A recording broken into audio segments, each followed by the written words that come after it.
Praise the lord. మన ప్రభువైన యేసు క్రీస్తు నామంలో అందరికీ శుభాభివందనములు. మార్కు సువార్త 13వ అధ్యాయము 3వ వచనం నుండి.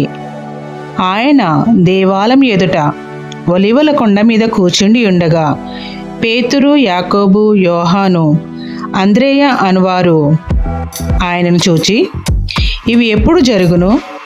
ఇవన్నీ నెరబోవు కాలమునకు ఏ గురుతు కలుగును? అది మాతో చెప్పుమని ఆయనను ఏకాంతమందు అడగగా, యేసు వారితో ఇట్లు చెప్పసాగెను, ఎవడునూ మిమ్మును మోసపుచ్చకుండా చూచుకొనుడి.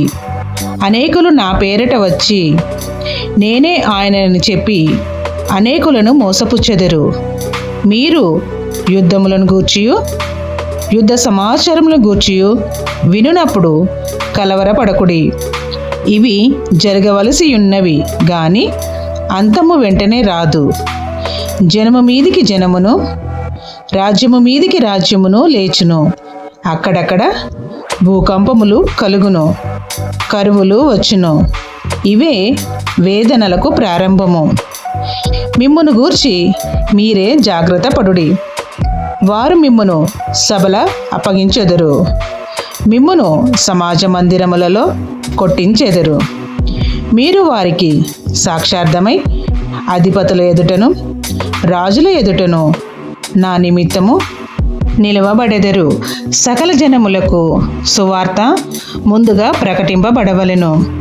వారు మిమ్మును అప్పగించుటకు కొనిపోవనప్పుడు మీరు ఏమి చెప్పుదమా అని ముందుగా చింతింపకుడి. ఆ గడియలోనే మీకేది ఇయ్యబడెనో అదే చెప్పుడి.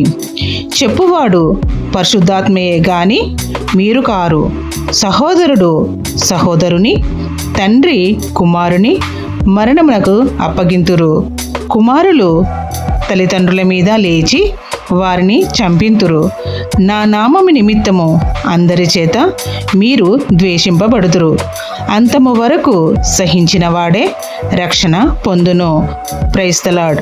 మన ప్రభువైన యేసుక్రీస్తు దీవెనలు అందరికీ మెండుగా కలుగును గాక. ఆమేన్.